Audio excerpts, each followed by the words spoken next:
Hello everyone, আসসালামু আলাইকুম। সবাইকে ওয়েলকাম জানাচ্ছি আরো একটি নতুন ক্লাসে। আজকের ক্লাসের টপিক হচ্ছে ইন নেক বিয়ারিশ। আমরা একটু আগে যেটা পড়ছি প্রায় সেমই বলতে পারেন। ওটা হাইতে ক্লোজ করে, এটা তার বডিতে ক্লোজ করে। কাছাকাছি আরকি। হাইতে ক্লোজ করুক, বডিতে সেইম পজিশনে যদি ক্লোজ করে বুঝতে হবে যে মার্কেট রিভার্সাল হবে না, আরো নিচে যাবে। ঠিক আছে? কন্টিনিউয়েশন হবে। দেখেন এখানে ওপেন হয়ে এই ক্যান্ডেলটা ক্লোজ করছে এখানে, এটাও ক্লোজ করছে সেইম এরিয়াতে। তো মার্কেট নিচে চলে গেছে।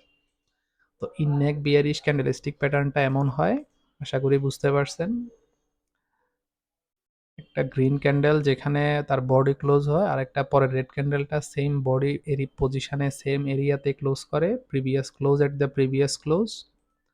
এরপর মার্কেট নিচেই যাচ্ছে। ঠিক আছে? মার্কেট যখন এরকম উপরের দিকে একটু আসে, সবাই মনে করে যে না মার্কেট তখন উপরে যাবে গা, আসলে না। তো এটা হচ্ছে বিয়ারিশ কন্টিনিউয়েশন ক্যান্ডেলস্টিক প্যাটার্ন। আশা করি বুঝতে পারছেন। পরবর্তী ক্লাস দেখার জন্য আমন্ত্রণ রইল। আসসালামু আলাইকুম।